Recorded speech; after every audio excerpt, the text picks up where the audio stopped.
صراط المستقيم صراط الذين أنعمت عليهم غير المغضوب عليهم ولا الضالين آمين. صدق الله العظيم. الصلاة والسلام عليك سيدي يا رسول الله وعلى آلك وأصحابك سيدي يا حبيب الله. اللہ رب العالمین جل جلالہ نے سورہ فاتحہ کی شکل میں ہمیں بہترین دعا اپنی بارگاہ میں مانگنے کی تعلیم دی ہے، اور ہم ہر نماز کی ہر رکعت میں اللہ رب العالمین کی بارگاہ میں یہ دعا کرتے ہیں کہ اے اللہ ہمیں سیدھے راستے پر چلا، ان لوگوں کے راستے پر چلا جن پر تو نے انعام کیا، اور ان کے راستے سے محفوظ رکھ جن پر تیرا غضب ہوا اور جو سیدھی راہ سے بھٹک گئے۔ اے اللہ ہماری اس دعا کو اپنی بارگاہ میں قبول فرما۔ تو ہمارے گفتگو صراط مستقیم پر کئی دروس سے چلی آ رہی ہے، اور آج کا ہمارا جو ٹاپک ہے وہ کل والے درس سے ریلیٹڈ ہے کہ عمل صالح، جو صالح عمل کرنے والے ہیں، صالحین ہیں، تو اے اللہ ہمیں ان کے راستے پر چلا۔ انبیاء علیہ السلام اور صدیقین اور شہداء اور صالحین رحمہم اللہ، یہ اللہ تعالیٰ کے انعام یافتہ بندے ہیں، اور ان کے راستے پر چلنا یہ ہماری زندگی کا مقصود و مطلوب ہے۔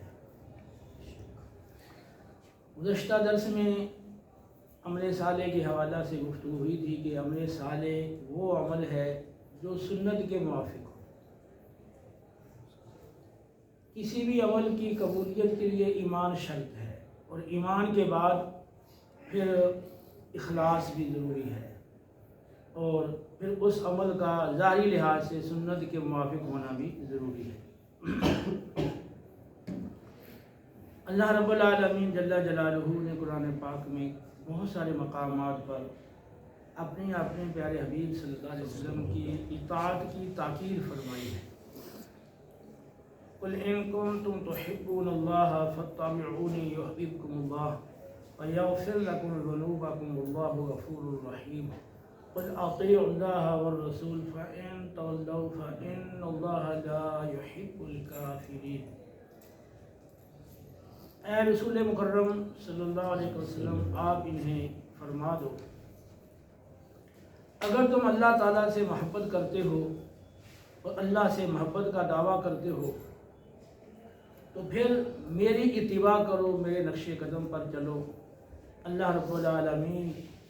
تم سے محبت بھی فرمائے گا، تمہارے گناہ بھی معاف فرما دے گا۔ اللہ تو بخشنے والا بڑا مہربان ہے۔ اے حبیب مکرم صلی اللہ علیہ وسلم، آپ انہیں فرما دو کہ اللہ کی اور رسول کی اطاعت و فرمانبرداری کرو، اور اگر تم اس سے انکار کرو، اس سے روگردانی کرو تو اللہ ایسے کافروں کو ناپسند نہیں کرتا۔ یعنی جو روگردانی کرنے والے ہیں، انکار کرنے والے ہیں، تو وہ گویا کہ کافر ہیں، اور اللہ کافروں کو ہرگز پسند نہیں کرتا۔ ان دو آیات القدسہ میں اللہ رب العالمین نے آپ صلی اللہ علیہ وسلم کی اتباع یعنی آپ کی سنتوں پر عمل کرنا، آپ کی عادات و خصائل جو بھی آپ نے اعمال کیے ہیں تو ان کا علم حاصل کر کے اس کے مطابق اپنے عمل کو بنانا، یہ اتباع ہے۔ تو اتباع کا بھی حکم دیا ہے، اور ساتھ ساتھ جو آپ کے فرامین ہیں تو ان میں آپ کی اطاعت اختیار کرنے کا بھی حکم فرمایا ہے، اور اس پہ اللہ نے خوشخبری بھی دی ہے کہ اللہ تمہیں اپنا محبوب بھی بنائے گا اور تمہارے گناہ بھی معاف فرمائے گا۔ تو ہماری گفتگو اس حوالے سے چل رہی تھی کہ ہمارے معاشرے کے اندر اور ہمارے مذہبی طبقے کے اندر اور ہمارے مذہبی جو تقریبات ہیں ان کے اندر بہت ساری ایسی چیزیں وہ رائج ہیں جن کو ہم عبادت سمجھتے ہیں، وہ طور عبادت کے کرتے ہیں، لیکن ان کے اندر کئی ایسی شکلیں اور صورتیں ہیں جو سنت کے خلاف ہیں۔ جو شریعت کے تقاضوں سے ہٹ کر ہیں، ان میں کسی نہ کسی نص کی، قرآن کی یا سنت کی خلاف ورزی پائی جاتی ہے، جس کی وجہ سے وہ عمل صالح نہیں رہتا۔ تو اس کی میں نے گزشتہ درس میں بھی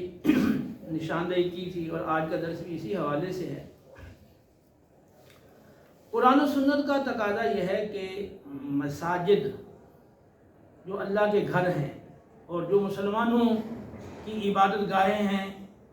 اور یہ مساجد اللہ کے ہاں تمام روئے زمین سے زیادہ محبوب اور پسندیدہ جگہ ہیں۔ تو یہ مساجد خاص عبادت کے لیے بنائی گئی ہیں، تو ان کے اندر ایسا ماحول ہونا ضروری ہے کہ جس میں بندہ اچھی طرح سے، دل جمی سے، یکسوئی سے، پورے اطمینان سے، خشوع و خضوع سے اللہ تعالیٰ کی عبادت کر سکے۔ اس میں سب سے پہلے یہ ہے کہ مسجد کی صفائی، ستھرائی۔ قرآن پاک میں اللہ رب العالمین کا ارشاد ہے، وَعَهِدْنَا إِلَىٰ إِبْرَاهِيمَ وَإِسْمَاعِيلَ وَإِسْحَاقَ إِبْرَاهِيمَ وَإِسْمَاعِيلَ أَن طَهِّرَا بَيْتِيَ لِلطَّائِفِينَ وَالْعَاكِفِينَ وَالرُّكَّعِ السُّجُودِ۔ ہم نے ابراہیم اور اسماعیل علیہ السلام ان دونوں پیغمبروں سے پختہ عہد لیا اور انہیں تاکید فرمائی کہ میرے گھر یعنی بیت اللہ کو، خانہ کعبہ کو طواف کرنے والوں اور رکوع کرنے والوں، سجود کرنے والوں کے لیے پاکیزہ اور صاف ستھرا رکھیں۔ اور اس کے ضمن میں یہ ساری مساجد کے لیے حکم ہے کہ مساجد کو صاف ستھرا رکھا جائے۔ ابو داؤد کی حدیث ہے، نبی کریم صلی اللہ علیہ وسلم نے فرمایا کہ محلے میں مسجد تعمیر کی جائے اور اس کو صاف ستھرا اور خوشبودار رکھا جائے۔ اور ظاہر سی بات ہے کہ اگر مسجد میں صفائی ستھرائی ہوگی تو عبادت کرنے والوں، نماز پڑھنے والوں، اعتکاف کرنے والوں کا اس میں دل لگے گا۔ اور اگر صفائی ستھرائی نہیں ہوگی اور چیزیں منتشر ہوں گی یا خس و خشاک پڑا ہوا ہوگا تو دل میں کدورت سی پیدا ہوگی اور دل میں انتشار ہوگا اس کی وجہ سے۔ اس لیے نبی کریم صلی اللہ تعالیٰ علیہ وسلم نے اپنے فرامین میں مسجد کے ماحول کو صاف ستھرا رکھنے اور پرسکون رکھنے کے بارے میں بڑی تاکیدات فرمائی ہیں۔ سیاہ ستہ کی تمام کتب میں یہ روایت ہے، نبی کریم صلی اللہ تعالیٰ علیہ وسلم نے ارشاد فرمایا کہ جو شخص لہسن یا پیاز کھائے وہ ہم سے الگ رہے، یا فرمایا کہ ہماری مسجد سے جدا رہے، اور اسے چاہیے کہ اپنے گھر میں بیٹھا رہے۔ اسی طرح بخاری مسلم کی روایت میں ہے، آقا صلی اللہ علیہ وسلم نے فرمایا کہ جو شخص ان دو بدبودار درختوں سے کھائے، یعنی ان دو بدبودار پودوں سے کھائے، یعنی لہسن اور پیاز، تو وہ ہماری مسجد کے قریب نہ آئے، کیونکہ جس چیز سے انسان کو تکلیف ہوتی ہے اس سے فرشتے بھی اذیت اور تکلیف محسوس کرتے ہیں۔ تو متعدد روایات ہیں جس میں خاص لہسن اور پیاز کی صراحت موجود ہے۔ تو نبی کریم علیہ الصلوۃ والسلام، ابو داؤد کی روایت میں ہے کہ جب کسی شخص سے اس کی بو محسوس کرتے تھے تو اسے مسجد سے باہر نکلنے کا حکم دیتے تھے اور اس کو بقیع کی طرف نکال دیا جاتا تھا۔ تو مقصد کیا ہے کہ مسجد کے اندر وہ بدبودار چیز کا لانا یا خود ایسی چیز بدبودار کھا کر آنا جس سے مسجد میں بدبو پھیلے اور آس پاس کے عبادت کرنے والوں، نمازیوں کو اذیت ہو، تکلیف ہو، تو اس سے منع کیا گیا۔ تو اگرچہ ذکر تو لہسن اور پیاز کا کیا گیا، لیکن مراد ایسی ساری چیزیں ہیں جیسے تمباکو ہے، سگریٹ ہے اور حقہ ہے۔ تو اگر پی کر کوئی مسجد میں آئے گا تو جب سے ظاہر سی بات ہے کہ قریب والے کو وہ بو پہنچے گی۔ مچھلی کا کام کرتے ہیں یا گوشت کا کام کرتے ہیں کساب حضرات، یا اس طرح کے جو لوگ کام کرتے ہیں کہ جس کی وجہ سے ان کے کپڑوں سے سمیل آنا شروع ہو جاتی ہے، تو ایسے لوگوں کے لیے حکم ہے کہ وہ صاف ستھرے ہو کے اور کپڑے تبدیل کر کے اور اس بو کو ظاہر کر کے مسجد میں آئیں۔ اور جب تک وہ بو کا ازالہ نہ ہو تو وہ مسجد میں نہ آئیں، تاکہ جو نمازی حضرات ہیں نہ ان کو تکلیف ہو اور نہ فرشتوں کو تکلیف ہو۔ تو ہمارے ہاں لوگ سگریٹ پی کے بھی آ جاتے ہیں، حقہ پی کے بھی آ جاتے ہیں۔ اس کے علاوہ بعض اوقات بیت الخلاء لیٹرینیں مسجد کے بالکل قریب بنائی جاتی ہیں اور بیچ میں کوئی دیوار وغیرہ حائل نہیں ہوتی۔ کئی مساجد میں یہ بات میرے مشاہدے میں آئی ہے۔ تو اس حوالے سے ہم سب پر یہ بات لازم ہے کہ ہم مسجد کے ماحول کو صاف ستھرا رکھنے اور ہر طرح کی بدبودار چیز سے اس کو بچانے کی ہم کوشش کریں، سعی کریں۔ پھر مساجد کے اندر لوگ باتیں کرتے ہیں، شور و غل ہوتا ہے، چھوٹے بچے بہت زیادہ بعض اوقات شور و غل کرتے ہیں۔ تو اس حوالے سے بھی احادیث مبارکہ میں تعلیم موجود ہے۔ ابو داؤد کی روایت میں ہے رسول اللہ صلی اللہ تعالیٰ علیہ وسلم مسجد میں معتکف تھے، تو آپ صلی اللہ علیہ وسلم نے قرآن پاک کی قرات کی آواز سنی، تو آپ صلی اللہ علیہ وسلم نے اپنے حجرہ انور یعنی جس جگہ آپ معتکف تھے اور وہ پردے کا اہتمام کیا گیا تھا، وہاں سے آپ نے پردہ ہٹا کر لوگوں کی طرف دیکھا اور صحابہ کو فرمایا کہ اپنی آوازوں کے ساتھ دوسروں کو تکلیف مت دو۔ ہر ایک اللہ کی بارگاہ میں مناجات کر رہا ہوتا ہے، ہر شخص اپنی اللہ کی بارگاہ میں مناجات کر رہا ہے، لہذا نماز میں بلند آواز سے قرات مت کرو۔ تو اصل میں صحابہ کرام علیہ رضوان الگ الگ نوافل پڑھ رہے ہوں گے اور اپنی قرات کر رہے ہوں گے، اس کی آواز کچھ بلند ہوگی، تو نبی کریم علیہ السلام نے اس کی ممانعت فرما دی کہ آپ اگر بے شک نماز پڑھ رہے ہیں تو اس میں بھی آپ قرآن آہستہ آواز میں پڑھیں، تاکہ جو ساتھ پڑھنے والا ہے، عبادت کرنے والا ہے، تو وہ ڈسٹرب نہ ہو۔ تو یہ روایت مستدرک میں امام حاکم نے نقل کیا اور فرمایا کہ صحیح بخاری اور صحیح مسلم کی شرط پر یہ روایت درست ہے۔ اسی طرح صحیح بخاری کی روایت میں نے کل بھی ذکر کی تھی کہ سیدنا عمر فاروق رضی اللہ تعالیٰ عنہ نے جب دیکھا کہ دو آدمی اونچی آواز سے مسجد نبوی میں گفتگو کر رہے تھے، تو آپ نے ان کو بلایا اور فرمایا تم کہاں کے رہنے والے ہو؟ تو انہوں نے کہا کہ ہم طائف کے رہنے والے ہیں۔ فرمایا کہ اگر تم یہاں کے رہنے والے ہوتے میں تمہیں سزا دیتا، تم رسول اللہ صلی اللہ علیہ وسلم کی مسجد میں آوازوں کو اونچا کر رہے ہو۔ اللہ، تو مسجد کے اندر آواز کو اونچا کرنا، ہاں بے شک آپ قرآن پڑھ رہے ہوں تو اس کی بھی ممانعت ہے، جبکہ دوسرے لوگ بھی موجود ہیں تو آپ کی اونچی آواز کی وجہ سے ان کی عبادت کے اندر خلل پیدا ہوگا۔ تو ہمارے ہاں اس پر کوئی روک ٹوک نہیں ہوتی۔ آپ دیکھتے ہیں کہ مساجد کے اندر لوگ چاہیں تو لاؤڈ اسپیکر کو کھول لیں اور چاہیں تو اس کے بغیر بیٹھ جائیں، اور جب چاہیں وہ نعت خوانی شروع کر دیں، جو چاہیں ذکر اذکار شروع کرا دیں بلند آواز سے۔ اس طرح کی جتنی بھی یہ شکلیں ہیں، صورتیں ہیں، جس سے دیگر جو معتکفین ہیں ان کی عبادت میں خلل پیدا ہوتا ہے اور وہ پریشان ہوتے ہیں، یہ ساری شکلیں منع ہیں۔ نبی کریم علیہ السلام نے فرمایا، مسلم کی حدیث ہے کہ جس شخص کو مسجد میں گمشدہ چیز کا اعلان کرتے دیکھو تو اسے کہو کہ اللہ تعالیٰ تمہیں یہ چیز واپس نہ لوٹائے، فَإِنَّ الْمَسَاجِدَ لَمْ تُبْنَ لِهَٰذَا، مسجد اس کام کے لیے نہیں بنائی گئی کہ یہاں اگر تم اپنی گمشدہ چیزوں کا اعلان کرو۔ ترمذی کی حدیث میں ہے، فرمایا کہ جو شخص مسجد میں خرید و فروخت کر رہا ہو، تجارت کر رہا ہو، تو اسے کہو کہ اللہ تیری تجارت میں نفع نہ دے۔ اور اسی طرح پھر آگے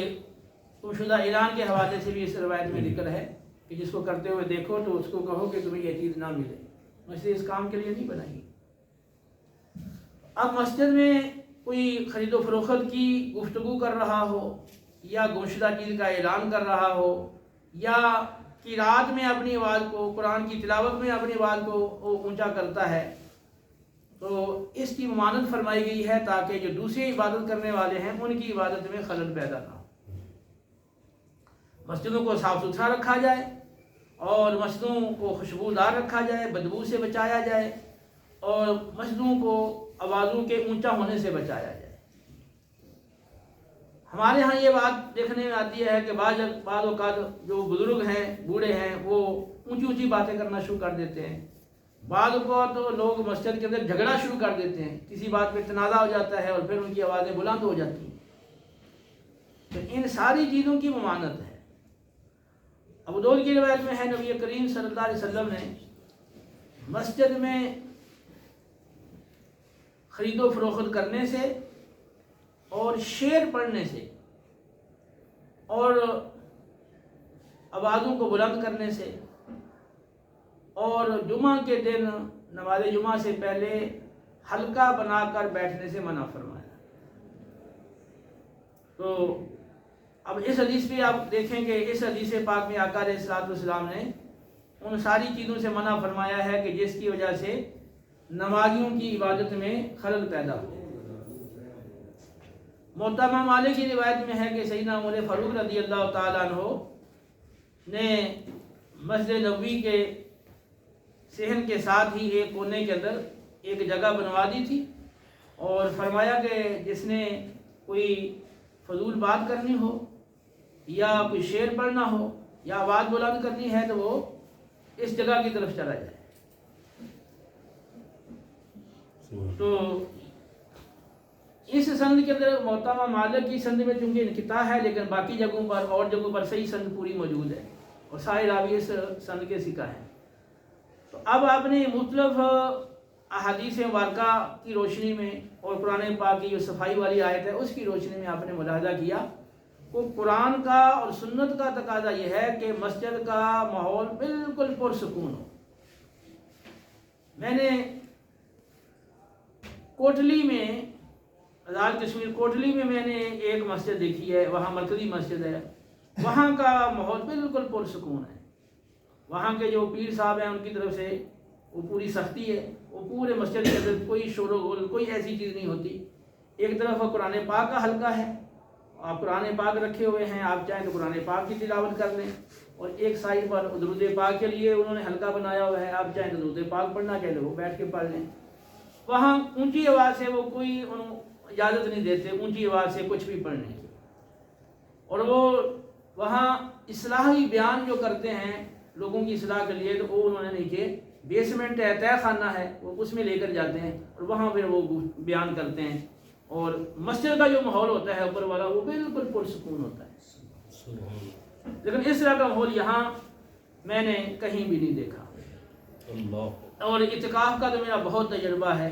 کہ جہاں بھی اعتکاف بیٹھ جائیں بہت مشکل ہے کہیں کہ پرسکون ماحول میسر آ جائے۔ سب سے اس حوالے سے دیکھیں جو اعتکاف کا موقع ہے یہ ایک بہت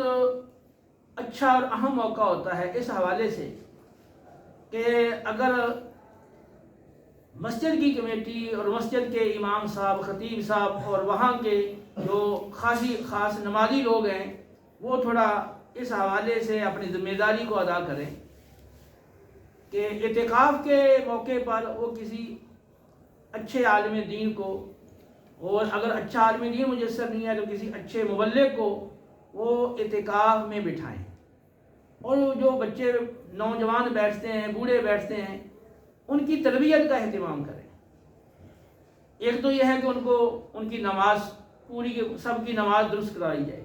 جن کی ٹھیک ہے تو سنی جائے، سب سے نماز سنی جائے، سب لوگ اپنی نماز سنائیں۔ اور ویسے عام لوگوں کو بھی چاہیے، ہم سب کو چاہیے کہ اپنی نماز آپ کسی اچھے عالم کو یا قاری صاحب کو سنائیں تاکہ اس میں کوئی خامی ہو، غلطی ہو تو وہ دور ہو جائے۔ میرا بہت دفعہ کا تجربہ ہے، میں کہیں بھی اگر مہمان جاتا ہوں تو ان کے گھر میں جو بھی بچے ہوتے ہیں چھوٹے، میں ان سے پوچھتا ہوں کون سی کلاس میں پڑھتے ہو؟ کوئی کہتا ہے میں 6ٹھی میں پڑھتا ہوں، 7ویں میں، 8ویں میں، تو میں نماز سنتا ہوں، ان سے دعا قنوت سنتا ہوں، درود ابراہیمی سنتا ہوں۔ تو کم ہیں جن کو وہ یہ چیزیں یاد ہوتی ہیں۔ تو میں ان کے والدین کو کہتا ہوں یہ تمہارا بچہ اتنی بڑی کلاس میں پڑھ رہا ہے لیکن اس کو نماز یاد نہیں ہے، یہ کس کی ذمہ داری ہے؟ کہ آخرت میں اللہ کی بارگاہ میں آپ کیا جواب دیں گے؟ دین کی کوئی اہمیت نہیں ہے۔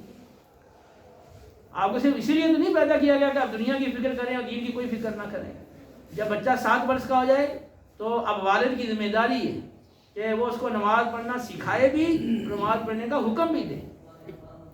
اور جب 10 برس کا ہو گیا ہے اب نہیں پڑھتا، اب سختی کر کے مار کے جیسا کیسا ہو نماز اسے پڑھوائے۔ تو ایسا ماحول اگر ہو اعتکاف کے دوران کہ اچھا مبلغ ہو یا اچھا عالم موجود ہو، وہ ان کی نماز کو درست کروائے، ان کا تلفظ درست کروائے، اور اس کے ساتھ ساتھ نماز کا عملی طریقہ ان کو سکھائے کہ قیام کیسے کرنا ہے، رکوع کیسے کرنا ہے، سجود کیسے کرنا ہے، ہاتھ کیسے باندھنے ہیں، ہاتھ کیسے اٹھانے ہیں، آخر تک وہ پورا طریقہ عملی طور پر ان کو سکھایا جائے۔ لیکن اس میں سنت کا لحاظ رکھا جائے، وہ صحیح علم ہوگا تو وہ سنت کے مطابق سکھا سکے گا، اور جس میں سنی سنائی یا دیکھا دیکھی وہ نماز پڑھ رہا ہے تو اس میں کمزوری خامی لازمی رہ جاتی ہے۔ ایک دو ان کو وہ نماز مکمل وہ ظاہری لحاظ سے بھی ان کو پڑھنا سکھایا جائے، اور اس کے ساتھ ساتھ جو اس کے باطنی آداب ہیں تو خشوع و خضوع سے پڑھنا، اور نماز میں توجہ اللہ رہے، اور یہ تصور رکھنا کہ ہو سکتا ہے میری آخری نماز ہو، اور یہ تصور رہے کہ اللہ تعالیٰ مجھے دیکھ رہا ہے، کم کم یہ تصور تو ہو،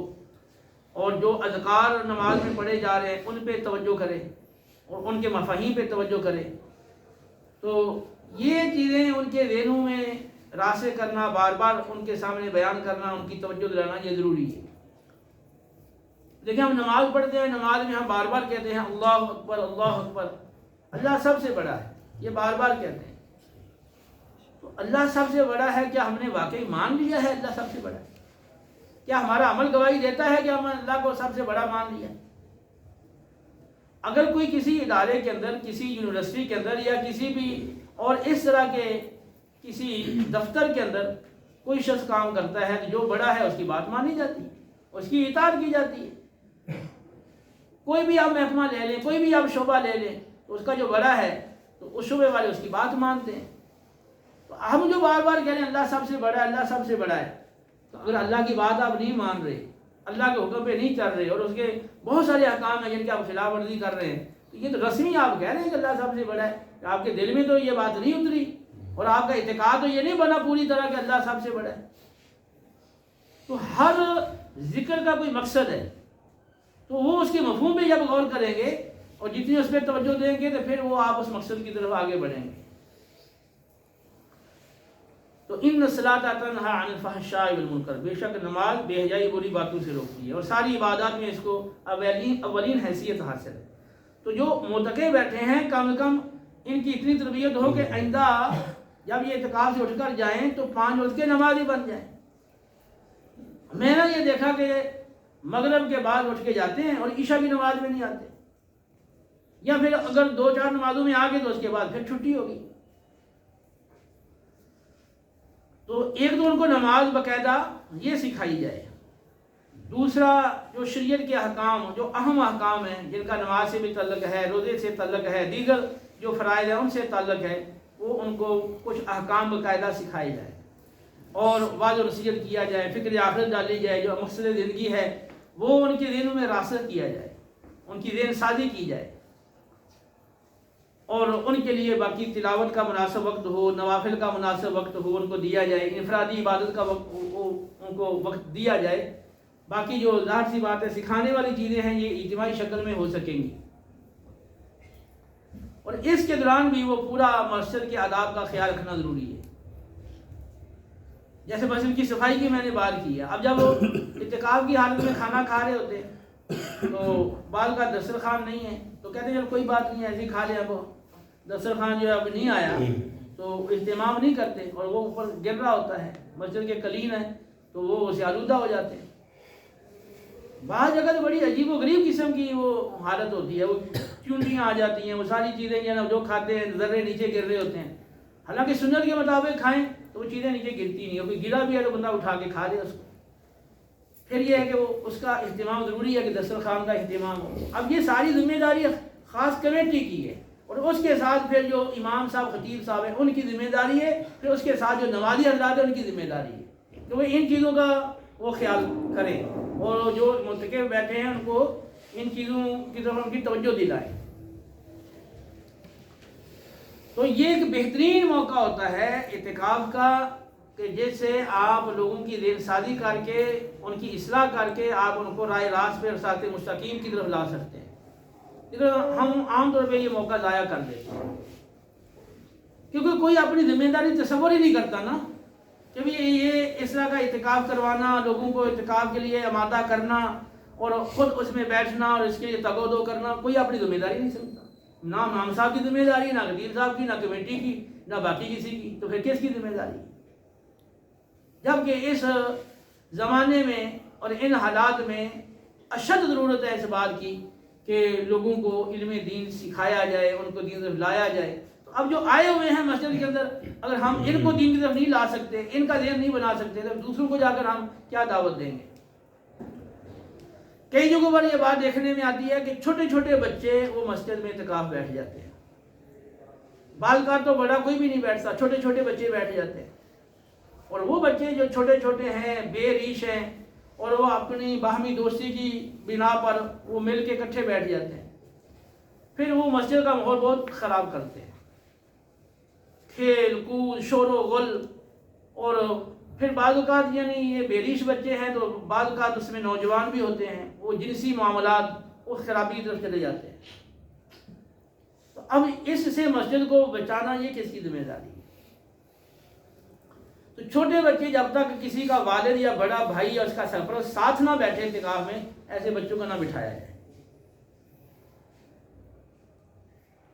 تو یہ میرے مشاہدے ہیں، باقاعدہ میں نے اپنی آنکھوں سے یہ چیزیں دیکھی ہیں کہ چھوٹے چھوٹے بچے بیٹھے ہیں اور وہ پھر عجیب ماحول بنا دیتے ہیں مسجد کا، تو وہ بالکل نہ تو خود ہمیں عبادت کرنے دیتے ہیں، نہ خود وہ کرتے ہیں، اور وہ ایک وہ سمجھیں جیسے کھیل کا میدان ہے یا گراؤنڈ ہوتا ہے، وہ مسجد کو اس انداز سے یعنی وہ لیتے ہیں۔ تو یہ ہم سب کی ذمہ داری ہے، ہر شخص جس علاقے میں رہتا ہے اور جس مسجد کے قریب رہتا ہے تو وہ وہاں پر امام صاحب کی، خطیب صاحب کی، کمیٹی کی ذہن سازی کرے، خود اس میں آگے پوری طرح سے انوالو ہو اور اس کے لیے باقاعدہ کوشش کرے کہ جو ہی اعتکاف کا وقت آئے تو پہلے سے لوگوں کی ذہن سازی ہو، اور بہتر یہ ہے کہ اس حوالے سے باقاعدہ ایک جو قریبی بڑی مسجد ہو یا قریبی کوئی بڑا ادارہ ہو تو وہاں پر ایک خاص اعتکاف کی تربیت کے حوالے سے ایک پروگرام ہو، اور جس میں مسجد کے کمیٹی کے لوگ آئیں، عام جو امام ہیں، خطیب ہیں، وہ اس میں آئیں اور وہ یہ چیزیں اچھی طرح سے سمجھ لیں تاکہ پھر وہ اپنے مسجد کے اندر اس طریقے کے مطابق وہ معتکفین کی تربیت کا اہتمام کر سکیں۔ تو یہ اعتکاف کے دوران یہ بات بھی میرے مشاہدے کے اندر آئی ہے، وہ نوجوان بیٹھے ہیں، اب ان کا جب جی کرتا ہے نا وہ اکٹھے بیٹھ کے حلقہ بنا کے نعت خوانی شروع کر دیتے ہیں، بعض کا تو اسپیکر کھول لیتے ہیں، اگر اسپیکر نہ بھی کھولیں اگر ویسے بھی کریں تو وہ آواز اور گونج اتنی زیادہ ہوتی ہے کہ ساتھ والا اگر عبادت کر رہا ہے تو لازماً اس کی عبادت میں خلل آتا ہے، نماز پڑھ رہا ہے تب خلل آئے گا، اگر آرام کر رہا ہے تب اس میں خلل آئے گا، جبکہ شریعت اس بات کی اجازت نہیں دیتی۔ رسول اللہ صلی اللہ علیہ وسلم نے صحابہ علیہ رضوان کو اونچی قرات کرنے سے منع کر دیا اور فرمایا کہ ہر ایک اللہ کی بارگاہ میں مناجات کر رہا ہے تو تم ایک دوسرے کو تکلیف مت پہنچاؤ۔ اس کا مطلب یہ ہوا کہ اگر آپ اس طرح کا ماحول مسجد میں بناتے ہیں کہ آواز اونچی ہو رہی ہے یا بچے وہ کھیل کود کر رہے ہیں یا بڑے لوگ اونچی اونچی بول رہے ہیں یا آپ نعت خوانی اونچی آواز سے کر رہے ہیں یا تلاوت کر رہے ہیں تو اسے دوسروں کو تکلیف ہو رہی ہے، تو اب ایسا عمل، ایسی عبادت جس میں دوسروں کو تکلیف ہو اور جس میں جو مسجد کے آداب سے متعلق احادیث ہیں ان کی خلاف ورزی ہو، وہ عمل صالح کیسے رہے گا؟ ظاہر سی بات ہے وہ عمل فاسد ہو جائے گا۔ تو لہذا ہر بندہ اس لیے کوشش کرے، دیکھیں آپ نبی کے غلام ہیں تو جو نبی کا مشن ہے اور نبی کی جو ہدایات ہیں، تعلیمات ہیں اور نبی کا جو دین ہے یہ ہمارا بھی ہے۔ یہ نہیں کہ ہم زبانی کلامی نبی سے محبت کے دعوے کریں اور جو باقی کام ہے اصل جو نبی کا مشن ہے، تعلیمات ہیں، یہ کسی اور کی ذمہ داری ہے کہ وہ آگے اس کو پہنچائے اور پھیلائے اور ان کا عامل بنائے۔ ہر بندہ اگر اس کے لیے اپنی طاقت کے مطابق کوشش کرے تو ہر علاقے میں بہت جلد اور بڑی پیمانے پہ بہتری آنے کے چانس وہ بڑی جلدی پیدا ہو جائیں گے. تو اس میں ہم سب کو نیت کرنی چاہیے. آپ جس علاقے میں رہتے ہیں، آپ دیہات میں رہتے ہیں، کسی کالونی میں رہتے ہیں، آپ جہاں بھی ہیں، تو ابھی سے آپ امام صاحب ہیں، خطیب صاحب ہیں، کمیٹی کے لوگ ہیں، ان کے ساتھ مل کے ان کی ذہن سازی کریں اور ان کو اس پر آمادہ کریں کہ ہماری مسجد میں جب اعتکاف ہو ایک مثالی اعتکاف ہونا چاہیے اور جس کا بھرپور ہماری آبادی کو فائدہ ہونا چاہیے اور وہ سنت کے مطابق اعتکاف ہونا چاہیے. تو اس کی آپ کوشش کریں انشاءاللہ. اعتکاف کے بعد پھر لیلۃ القدر، اعتکاف وہ بھی اعتکاف کے دوران ہی آتی ہے. تو لیلۃ القدر کی بڑی اہمیت ہے، بڑی احادیث ہیں، اور جو معتکف اعتکاف میں بیٹھتا ہے تو اس کا ایک مقصد یہ بھی ہوتا ہے کہ وہ لیلۃ القدر کو تلاش کرے اور وہ رات عبادت میں گزارے. اور وہ زیادہ ہی مکان ہے کہ وہ 27ویں شب لیلۃ القدر ہے، کیونکہ کئی ساری روایات وہ خاص 27ویں شب کے بارے میں آئی ہیں. باقی عمومی روایات ہیں وہ کہ ہر طاق رات میں امکان ہے کہ وہ لیلۃ القدر ہو. تو جتنی طاق راتیں ہیں ان میں 27ویں رات کی اہمیت زیادہ ہے، کیونکہ اس بارے میں روایات اسپیشل وہ موجود ہے اور اس میں غالب امکان ہے کہ وہ لیلۃ القدر ہو. اور اس پہ باقاعدہ جو لیلۃ القدر میں قیام کرے اس کے اگلے پچھلے گناہوں کی بخشش کی بشارت دی گئی. ہمارے ہاں کیا ہوتا ہے کہ عام طور پہ 27ویں شب کو تراویح کا اختتام ہوتا ہے. اختتام تو ویسے ہوگا آخری روزے پہ، لیکن یہ باقاعدہ جو امام صاحب پڑھا رہے ہوتے ہیں مصلی تو قرآن پاک ختم ہوتا ہے 27ویں شب کو. تو 27ویں شب میں کئی جگہوں پر دیکھا ہے کہ امام صاحب کے لیے جو تراویح سنانے والے ہیں، مصلی سنانے والے ہیں، ان کے لیے وہ چندہ کیا جاتا ہے. تو وہ بہت سارا ٹائم نا وہ چندہ کرنے میں لگ جاتا ہے. اب جب کمیٹی والے چندہ کر رہے ہیں تو اب دوسرے لوگ جو بیٹھے ہیں وہ آپس میں بات چیت کرنے لگ جائیں گے. آپ دیکھیں گے اچھا خاصا مسجد میں وہ شور و غل شروع ہو جاتا ہے اور اچھا خاصا ٹائم اس میں نکل جاتا ہے. میں نے دیکھا مسجد میں باقاعدہ وہ پہلے اکٹھا کرتے رہیں گے چندہ، اچھا جی ان کا اتنا چندہ آیا، اس کا اتنا آیا ہے، وہ کرتے رہیں گے، پھر پچھلا چندہ نکالیں گے کہ پچھلے سال کتنا ہوا تھا، اس سال کتنا ہوا ہے، پچھلے سال امام صاحب کو کتنا دیا، خطیب صاحب کو کتنا دیا، خادم صاحب کو کتنا دیا تھا، اور مصلی سنانے والے قاری صاحب کو کتنا دیا، اس دفعہ کتنا دینا ہے. پھر کمیٹی کا ایک اجلاس ہوتا ہے، وہ بیٹھ کے پھر یہ فیصلہ کرتے ہیں. حالانکہ وہ اہم رات ہے اور مسجد میں بیٹھے ہیں، رمضان کا مہینہ ہے، اعتکاف ہے. اب یہ ایک لمحہ انتہائی قیمتی ہے. تو جب وہ کمیٹی کے لوگ اس طرح کا ماحول بنا دیتے ہیں تو پھر سارے وہ گفتگو میں باتوں میں لگ جاتے ہیں. کچھ چند ایک ہوتے ہیں جو اٹھ کے سائڈ پہ اپنے نوافل پڑھنا شروع کر لے، باقی جو اکثریت ہے وہ اسی طرح مجمع کی شکل میں بیٹھی رہتی ہے. تو اس کے لیے بھی یہ ضروری ہے کہ یہ جو قیمتی وقت ہے اس کو بچایا جائے اور اس ایک چند دن قبل جو ہے وہ یہ مہم چلائی جائے اور وہ جو بھی پیسہ اکٹھا کرنا ہے، چندہ کرنا ہے، وہ پہلے سے سارا وہ ہو جائے تاکہ 27ویں شب میں جب قرآن پاک ختم ہو تو فوری جو کام ہے وہ مکمل ہو جائے اور اس کے بعد وہ سلسلہ اپنے عبادات کا وہ شروع ہو جائے. تو اس یوگ بھی آپ اپنے اپنے علاقے میں کوشش کریں گے. ٹھیک ہے. پھر میں نے بعض جگہ یہ بھی دیکھا ہے کہ خاص لیلۃ القدر میں یعنی یہ خاص 27ویں شب میں وہ نعت خوانی رکھ دیتے ہیں مسجد کے اندر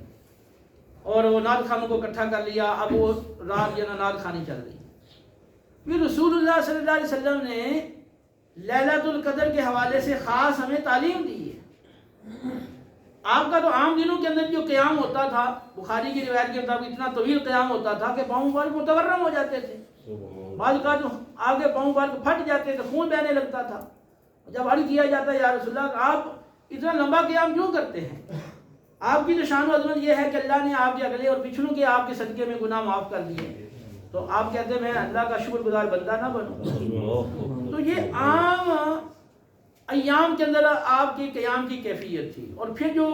رمضان پاک کا جو آخری عشرہ جب آتا تھا تو حدیث میں آتا ہے،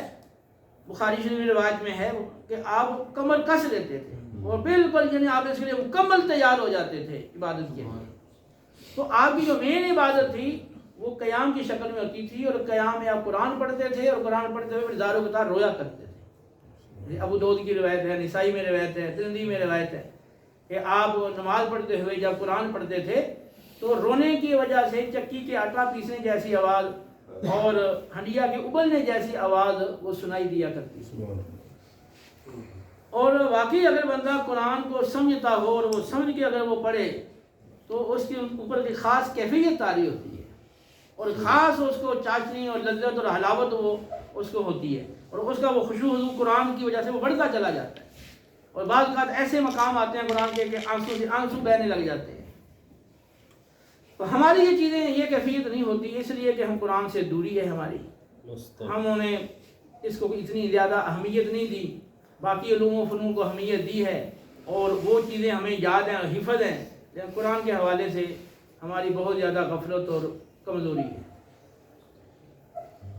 تو لیلۃ القدر میں اور 27ویں شب میں اور دیگر جو اہم راتیں ہیں ان میں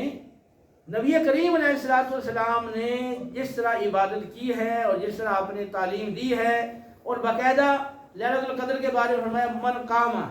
لیلۃ القدر ایمان و احتساب، لیلۃ القدر میں قیام کیا، اس نے اخلاص کے ساتھ کیا اور حصول ثواب کی خاطر کیا تو غفر له ما تقدم من ذنبه وما تاخر، تو اس کے اگلے پچھلے گناہ بخش دیے جاتے ہیں۔ تو خاص لیلۃ القدر کے اندر قیام کے بارے میں آپ فرما رہے ہیں۔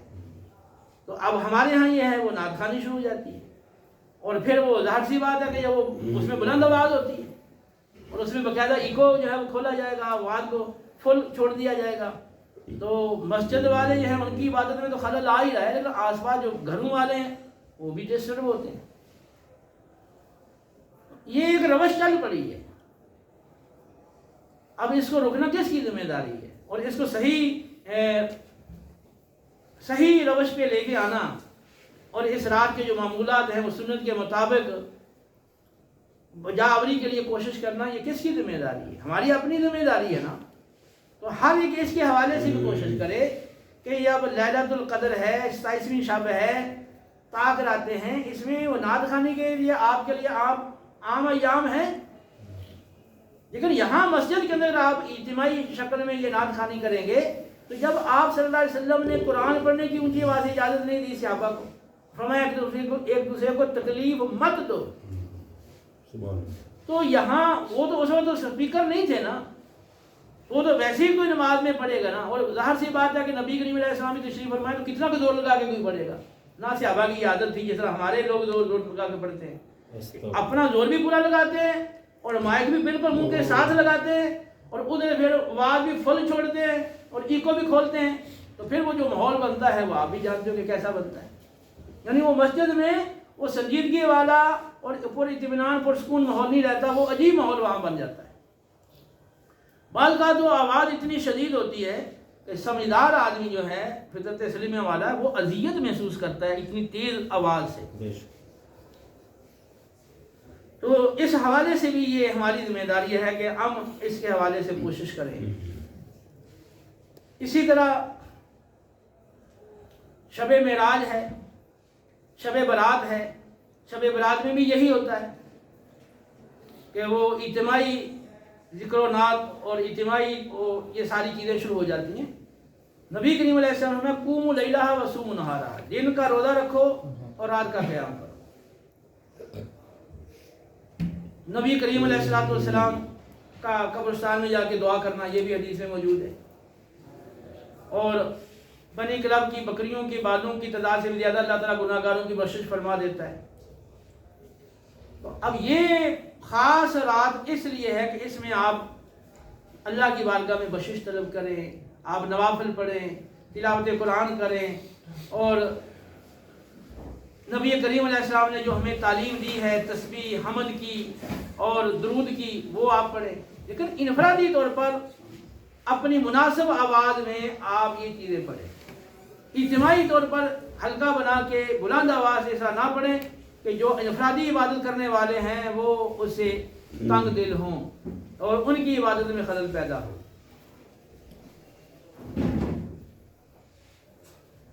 اور پھر گزشتہ درس میں نے تفصیلی اس پہ گفتگو کی تھی کہ پوری رات جاگنا،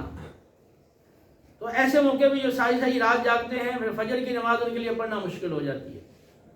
ایک تعداد ہے وہ سرے سے پڑھتی نہیں ہے، جا کے سو جاتی ہے، اور ایک تعداد ہے اگر وہ پڑھتی ہے تو وہ نماز کے اندر ہی اونگ رہے ہوتے ہیں اور وہ گر رہے ہوتے ہیں، اس انداز سے وہ نماز پڑھتے ہیں۔ اب نفل عبادت اتنی دیر تک کرنا کہ جس کی وجہ سے فرض عبادت کے اندر خلل پیدا ہو، یہ قطعاً جائز نہیں ہے۔ اور تمام مالک کی روایت میں ہے سیدنا عمر فاروق رضی اللہ تعالیٰ عنہ نے فجر کی نماز پڑھائی تو حضرت سلمان بن ابی حسمان انصاری رضی اللہ عنہ فجر کی نماز میں نظر نہیں آئے، تو پھر آپ صبح آپ بازار گئے دن کے کسی حصے میں، تو ان کے راستے میں ان کا گھر تھا،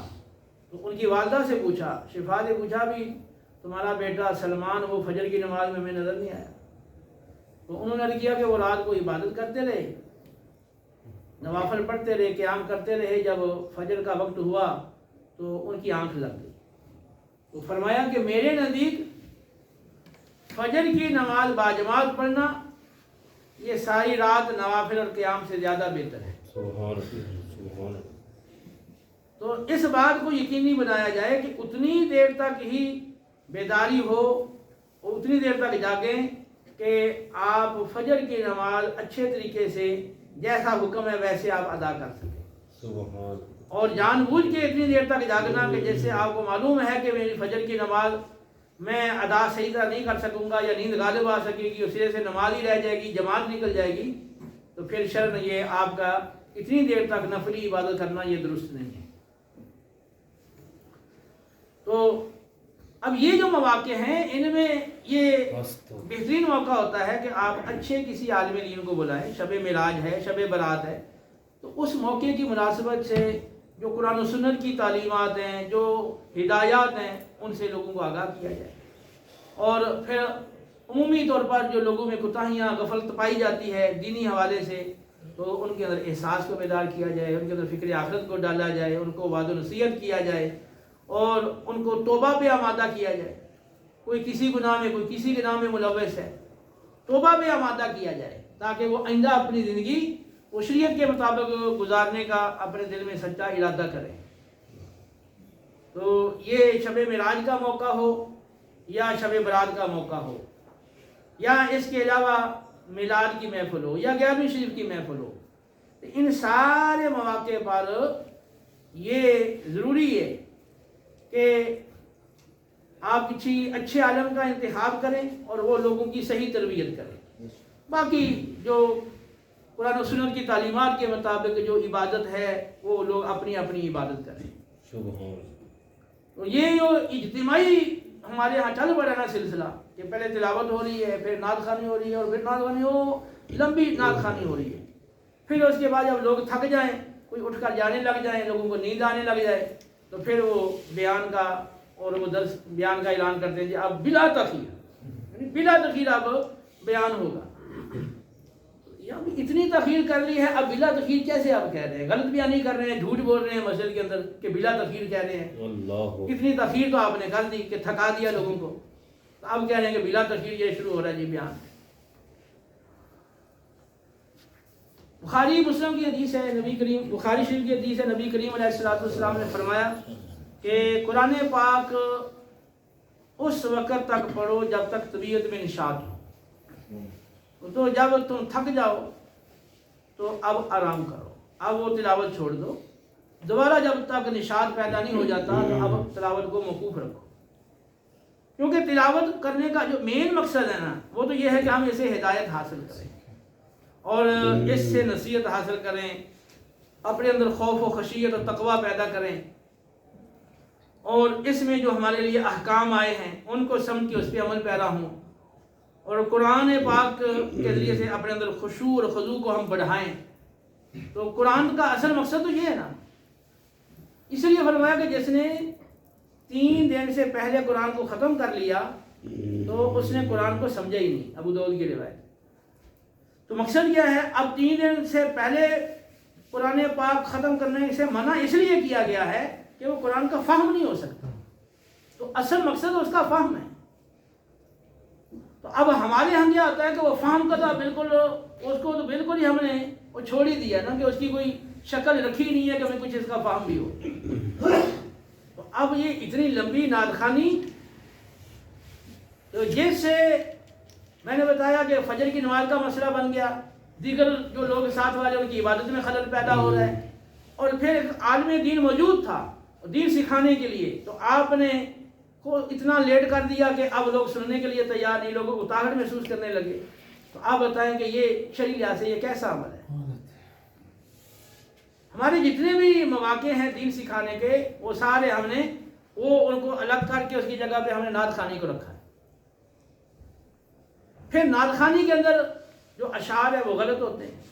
پڑھنے والے جو ہیں ان کا صحیح لوگوں کا انتخاب نہیں ہوتا، اور پھر وہی آواز تیز ہوتی ہے، ساؤنڈ پورا کھولا جاتا ہے، منہ بالکل وہ قریب کر لیتے ہیں۔ تو یہ شریعت اس طرح کی نعت خوانی کی اجازت نہیں دیتی کہ آپ اصل دین جو ہے وہ سیکھنا چھوڑ دیں اور اصل دین سے آپ غافل ہو جائیں، اور ادھر آپ کی توجہ نہ ہو، اور دین سے آپ سے کوئی دلچسپی نہ ہو، عبادت سے کوئی ذوق شوق نہ ہو، تو صرف آپ نعت خوانی کر رہے ہیں بس۔ تو یہ ممکن نہیں ہے کہ آدمی سچا دیندار ہو تو وہ صرف نعت خوانی کی اس کے شوق ذوق ہو، باقی اس کا جو دین ہے، دین سیکھنے کا، دین پھیلانے کا، سکھانے کا، لوگوں کو دین لانے کا، اس کو کوئی ذوق شوق ہی نہ ہو۔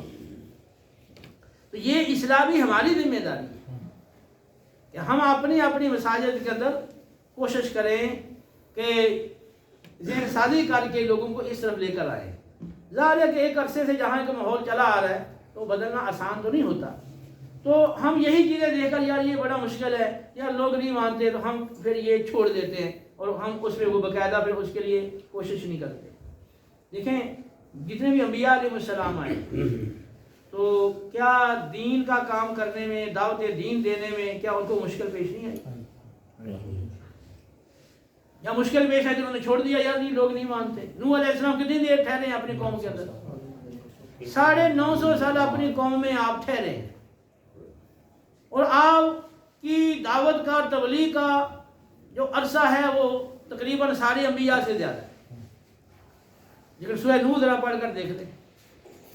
سورہ ہود کے اندر بھی ہے، دیگر جگہوں پر بھی ہے، لیکن سورہ نوح 2 رکوع کی ذرا یہ آپ اس کا ترجمہ ذرا پڑھ کے دیکھ لیں۔ ہر ایک یہ کوشش کرے، کوئی مشکل نہیں ہے، ہر زبان میں تراجم موجود ہیں، آپ میں سے ہر ایک اس کو پڑھے جس میں کہہ رہا ہوں۔ سورہ نوح 2 رکوع کی جیسے میں ترجمہ آپ نے پڑھنا ہے، اور آپ نے دیکھنا یہ ہے کہ جو کفار تھے اس زمانے کے، تو ان کا آپ کے ساتھ رویہ کیا تھا، گفتگو میں ان کا کیا رویہ تھا، اور پھر دیکھیں کہ نوح علیہ السلام کتنا حوصلہ ہے، کتنی برداشت ہے، کتنا ان کا حلم ہے، اور کتنی استقامت ہے۔ یہ کوئی معمولی عرصہ نہیں ہے۔ ہم ایک دفعہ دعوت دیتے ہیں، نہیں مانتا تو کہتے ہیں یار چھوڑو یار یہ نہیں مانتا، جبکہ ان کا دیکھیں وہ 9.5 سال اپنی قوم میں ٹھہرے ہیں، اور قوم بھی انتہا درجے کی وہ بد زبان، اور ان کا رویہ انتہائی برا تھا، اور وہ سخت کلامی کرتے تھے اور بد زبانی کرتے تھے، لیکن آپ الحمدللہ اتنی استقامت کے ساتھ آپ نے اتنا طویل عرصہ آپ نے دعوت جاری رکھی، اور پھر جب دیکھا بھی اب ان کے اندر کوئی خیر باقی نہیں رہی، اللہ کی طرف سے بھی ان کو علم دیا گیا اس بات کا کہ اب ان میں کوئی خیر نہیں ہے، آگے ان کی نظروں میں بھی پیدا ہوں گے تو کافر ہی پیدا ہوں گے، کوئی اب خیر ان کے اندر نہیں ہے۔ پھر آپ نے ان کے لیے اللہ کی بارگاہ میں عرض کیا کہ اب ان سب کو تہس نہس کر دیں، کیونکہ اب یہ اگر پیدا بھی جنیں گے بھی تو وہ بھی کافر اور فاجر ہی جنیں گے۔ تو آپ یہ پڑھیں ذرا تاکہ تھوڑا آپ کو اندازہ ہو کہ انبیاء علیہ السلام کو کتنی مشکلات آئیں۔ قرآن میں جا بجا اللہ رب العالمین نے پہلے انبیاء علیہ السلام کی تکلیفوں کا ذکر کر کے نبی کریم علیہ السلام کو تسلی دی ہے کہ اے میرے حبیب، یہ تکلیف دین کی راہ میں صرف آپ کو ہی نہیں آئی ہے، آپ سے پہلے ابراہیم علیہ السلام کو بھی آئی ہے، اسماعیل علیہ السلام کو بھی آئی ہے، اور حضرت نوح علیہ السلام کو بھی آئی ہے، شعیب علیہ السلام کو بھی آئی ہے، لوط علیہ السلام کو بھی یہ تکلیف آئی ہے، صالح علیہ السلام کو بھی آئی ہے، اور سارے ہر کے پیغمبروں کے اللہ نے آپ کو تسلی دی ہے کہ اگر مذاق اڑایا جا رہا ہے تو ہر نبی کا مذاق اڑایا گیا ہے، اگر تکذیب ہو رہی ہے تو ہر نبی کو جھٹلایا گیا ہے، اگر یہ جادوگر اور آپ کو مجنون کہہ رہے ہیں تو ہر نبی کو جادوگر اور مجنون کہا گیا ہے۔ یہ قرآن میں تصریح موجود ہے، میں وقت کی کمی کی وجہ سے ان آیات کو نہیں پڑھ رہا، لیکن ان کا مفہوم آپ کے سامنے میں رکھ رہا ہوں۔ سبحان۔ تو ہمارے اندر کیا ہے کہ کمزوری یہ ہے کہ بس ایک دفعہ کہا تو بس اس کے بعد کہتے نہیں، بس یہ نہیں مانتا۔ مانے یا نہ مانے، منوانا ہمارا کام نہیں ہے، ہمارا کام ہے پہنچانا. سبحان اللہ. ہاں ہدایت دینا اللہ کا کام ہے. ہمارا یہ ہے کہ ہم آخر دم تک جب تک زندگی ہے دعوت نہ چھوڑیں, لگے رہے اصلاح کی کوشش کرتے رہے. تو آپ نے مختلف واقعات کتابوں میں پڑھے ہوں گے. چونٹی تھی وہ چڑھ رہی تھی اور وہ محمود غزنوی نے دیکھا یہ چونٹی بار بار چڑھ رہی ہے تو وہ آخر چڑھنے میں کامیاب ہوگی گر کے. تو اس نے کہا بھی اگر یہ کامیاب ہو گیا تو میں بھی دوبارہ حملہ کرتا ہوں. یہ 16 حملے تو کر لی, اب 17واں بھی کرتا ہوں تو کامیاب ہو گیا. تو یہ عقل بھی اس بات کو مانتی ہے نا کہ ایک کام آپ نے ایک دفعہ کیا ہے تو اس میں کامیاب نہیں ہو سکتے, دوسری دفعہ کریں تیسری دفعہ کریں. تو دعوت کا کام چھوڑنا نہیں ہے. انبیاء علیہ السلام کو ہم سے زیادہ تکلیفیں آئی ہیں. اگر آپ کہیں کہ بغیر تکلیف کے یہ کام ہو جائے تو یہ ناممکن ہے. آپ کہیں یہ ماحول نہیں ہے تو وہ ماحول کبھی بھی نہیں آئے گا. پھر بھی یہ ماحول نہیں ہے اگر دعوت دینے کا تو پھر کون سا ماحول آئے گا؟ جب اچھا ماحول ہو جائے گا, صاف ستھرا ماحول ہو جائے گا, ٹھیک ہے, لوگ نیک ہو جائیں گے, پھر ماحول ہوگا. وہ بھی جتنا بگڑا ہوا ماحول ہے اور جتنا وہ مشکلات ہیں وہی اتنا زیادہ وہ ضرورت ہے وہاں پر دین کی دعوت دینے کی, اتنی زیادہ ضرورت ہے. نہ یہ کہ آپ اتنے غافل ہو جائیں بھی نہیں کہ ماحول ساتھ نہیں دے رہا, بہت بڑا مشکل ماحول ہے. تو یہ ہمارے اس حوالے سے یہ کمی اور کوتاہی ہے. تو اس حوالے سے ہر شخص جو یہاں موجود ہے, آپ سن رہے ہیں, آپ اپنا ذہن بنا لیں. مساجد کے اندر وہ جو ہماری عبادات ہو رہی ہیں ان میں جہاں جہاں کوئی خامی ہے اس کو ہم دور کرنے کی کوشش کریں, ٹھیک ہے. اور ہمارے اپنے اندر جو اس حوالے سے کوتاہی غفلت ہے اس کو ہم دور کریں, ٹھیک ہے. اور اپنے علاقے کے اندر باقاعدہ دعوت دین کا کام کریں. سب سے پہلے تو یہ ہے کہ آپ اپنے اپنے گھروں میں وہ درس شروع کریں. ریاض الصالحین امام نووی علیہ رحمہ کی لکھی ہوئی کتاب, انہوں نے صحیح احادیث کو جمع کیا ہے, جس میں شروع کے اندر تو انہوں نے وہ تقویٰ اور دین کی راہ میں آنے والی آزمائش اور اس طرح کی انہوں نے باتوں کا ذکر کیا. پھر آگے چل کے انہوں نے جو شب و روز کے معمولات ہیں ان کا ذکر کیا. کھانے کے بارے میں نبی کریم علیہ السلام کی جو ہدایات ہیں اور آپ کا جو طریقہ ہے وہ سارا تفصیل سے بیان کیا. پانی پینے کا آپ کا جو طریقہ اور تعلیمات ہیں ان کو بیان کیا. سونے کا طریقہ اور سونے کے بارے میں, پھر اٹھنے کے بارے میں, بازار کے اندر چلنے کے بارے میں, اور کپڑے پہننے کے بارے میں, گھر کے اندر جانے, گھر سے باہر نکلنے, اور دیگر بچوں کے ساتھ کیسے پیش آنا ہے, بڑوں کے ساتھ کیسے پیش آنا ہے, اور اس طرح نماز سے متعلق, روزے سے متعلق, اور ہمارے جو عام معمولات ہیں شب و روز کے ان سے متعلق انہوں نے ساری احادیث جمع کر دی. اب تھوڑی سی آپ نے کوشش کرنی ہے کہ آپ اپنے گھر کے اندر پہلے تو یہ کتاب خرید لیں, ریاض الصالحین, ٹھیک ہے. صدیق حلاری صاحب کا ترجمہ لے لیں,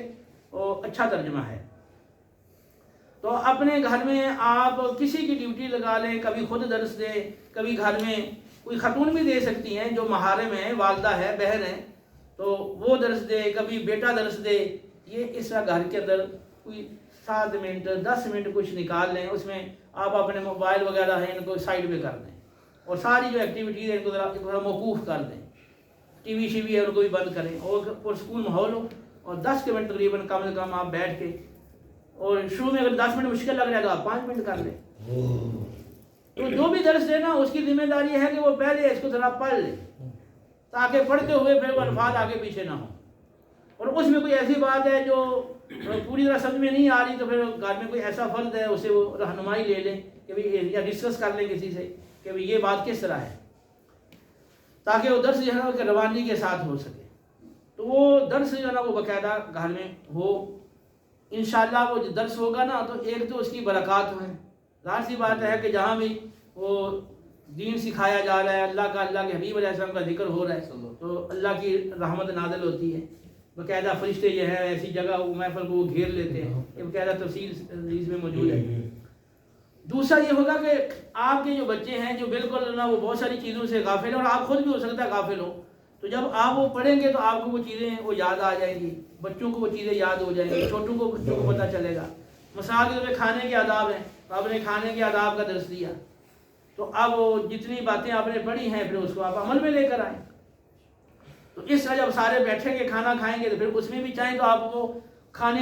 سے متعلقہ جو آپ نے باتیں پڑھی ہیں آپ وہ کسی نہ کسی شکل میں آپ ان کو رپیٹ کر سکتے ہیں, دہرا سکتے ہیں, تاکہ وہ چیزیں ہمیں یاد ہو جائیں اچھی طرح سے.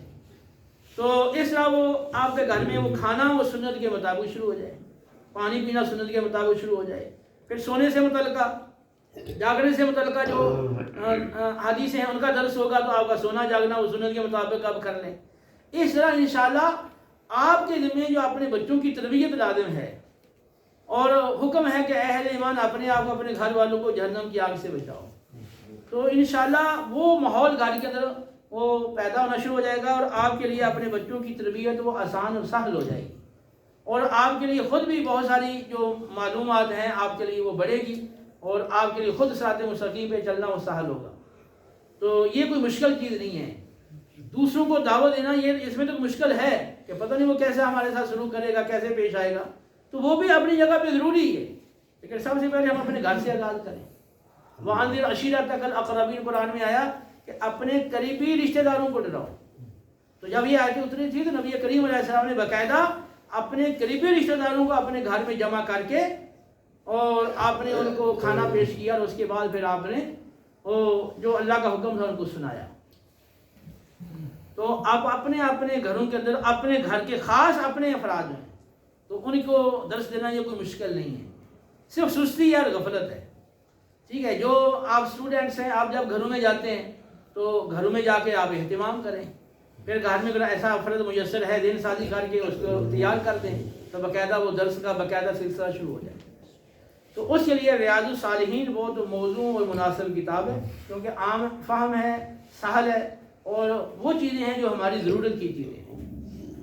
ٹھیک ہے۔ باقی باقاعدہ کوئی عالم ہے تو وہ قرآن کا درس بھی دے سکتا ہے، وہ جو مناسب سمجھے گھر کے ماحول کے لحاظ سے وہ دے سکتا ہے، لیکن عام لوگوں کے لیے یہ کتاب زیادہ وہ بہتر رہے گی۔ تو ریاض الصالحین یہ کتاب باقاعدہ خرید لیں اور اس کا گھر میں درس شروع کر دیں۔ پھر اس کے علاوہ آپ آفس میں کام کرتے ہیں، وہاں اگر وہ 5-7 منٹ کوئی درس کی صورت ممکن ہے تو وہاں بھی اس کا آغاز کر دیں۔ آپ کالج میں ہیں، یونیورسٹی میں ہیں، وہاں آپ کے ساتھی ہیں، وہاں کوئی ایسی صورت ممکن ہے تو وہاں بھی شروع کر لیں۔ اس طرح جہاں جہاں ممکن ہے، آپ کے گھر کے قریب مسجد ہے اور وہاں آپ نماز پڑھتے ہیں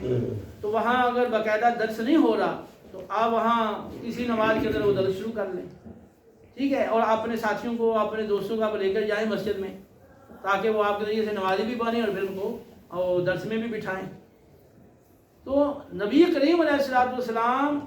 کی غلامی میں موت قبول ہے تو اس میں یہ چیز داخل ہے، یہ نہیں کہ موت قبول ہے بس، اور مطلب موت کیسے قبول ہے؟ موت قبول کا مطلب تو یہ ہے کہ میں نبی کریم علیہ السلام کی جو تعلیمات ہیں، آپ کا جو حکم ہے اور آپ کی جو ارشادات ہیں اور آپ جو چاہتے ہیں اور آپ کی جو خواہش ہے، بس میں وہ سب کچھ کرنے کے لیے تیار ہوں، یہاں تک کہ جب مجھے موت بھی آ جائے تو مجھے یہ بھی قبول ہے، یہ مطلب ہے نا۔ تو ہم تو صرف زبان سے نعرہ لگا رہے ہیں، اس کا مفہوم بھی نہیں سمجھ رہے کہ بھی اس کا مطلب کیا ہے۔ جب مطلب ہی نہیں سمجھیں گے تو پھر اس راہ پہ کیسے چلیں گے؟ ہم یہ سمجھیں کہ بس وہ نعت خوانی کر لی ہے اسپیکر کھول کے اور زور شور سے، اور پھر لنگر کھا لیا ہے، بس پیسے سمیٹ لیے ہیں، بس یہ غلامی رسول بس یہی تھی، بس یہی سمجھتے ہیں۔ تو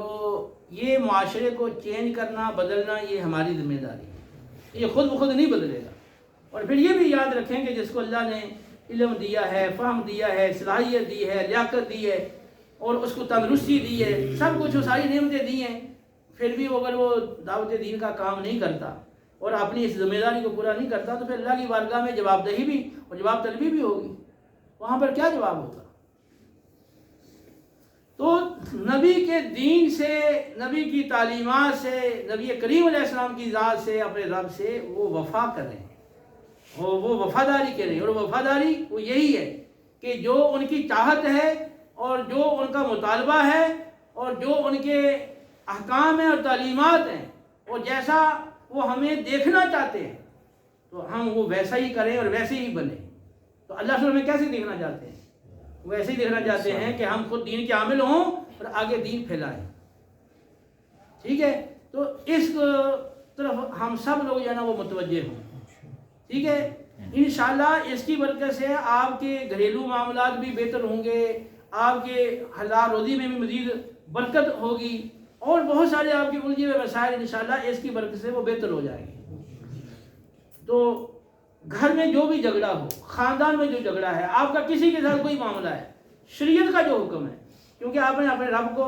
اپنے نبی کو آپ نے حاکم مانا ہے، اور نبی کو حاکم ماننا، نبی کے فیصلے کو ماننا یہ صاحب ایمان کے لیے ضروری ہے، اس کے بغیر ایمان کامل نہیں ہو سکتا۔ تو اب یہ بھی آپ کوشش کریں کہ جو گھر کے اندر جھگڑا ہو جائے یا خاندان میں کوئی جھگڑا ہو گیا ہے، اپنی قوم میں جھگڑا ہو گیا ہے، تو کوشش کریں اگر آپ کا اپنا معاملہ ہے تو فوراً شریعت کی طرف رجوع کریں،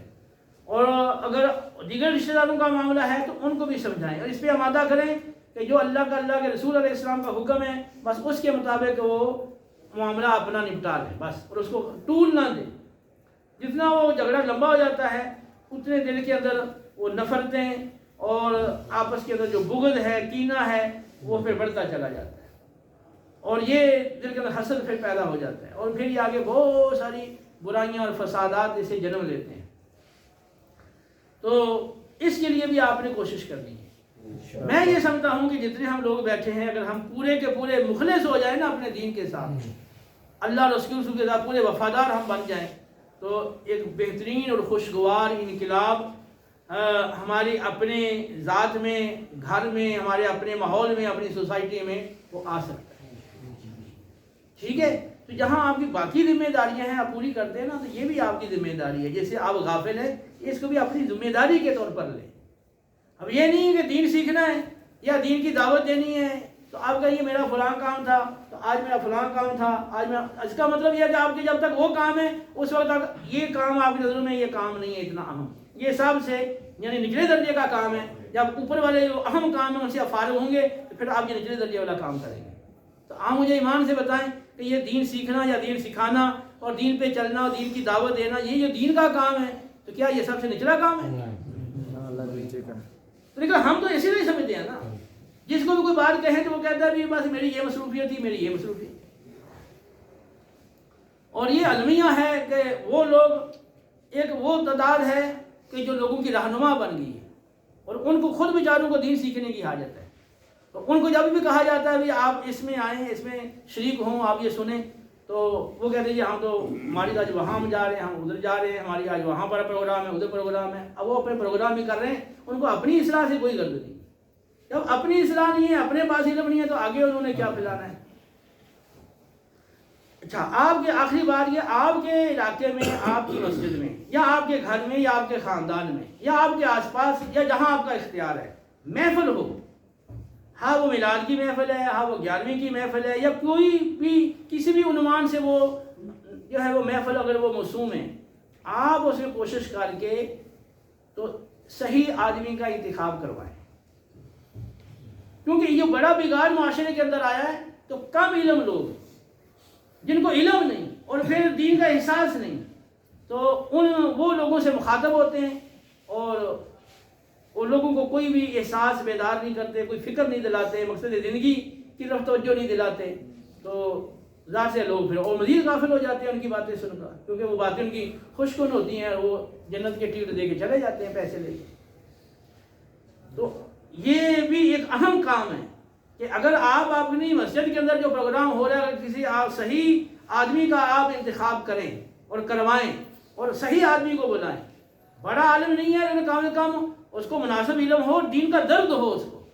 اور دین کا احساس ہو، اور وہ باقاعدہ عملی طور پر دین کا مبلغ ہو، اس کو آپ بلائیں۔ وہ جو بات کرے گا نا، ظاہر سی بات ہے کہ اس کا دین سے لگاؤ ہے، دلچسپی ہے، وہ اصلاح کی بات کرے گا، ہدایت کی بات کرے گا، تو اس سے جتنے لوگ سنیں گے انشاءاللہ ارتداد ہوگی جو اس سے بیان سے متاثر ہو کر رائے راست پہ آئے گی۔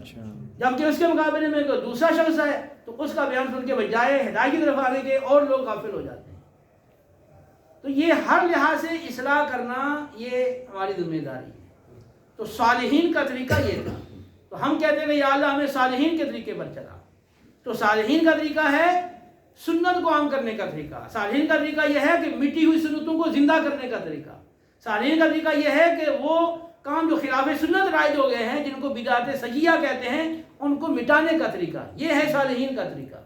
اور جتنے بھی اولیاء کرام آئے انہوں نے بتایا کیا کام کیا، یہی کام کیا نا، دین کو پھیلایا ہے، غلط باتوں کی اصلاح کی ہے، غلط باتوں کو انہوں نے ختم کیا ہے اور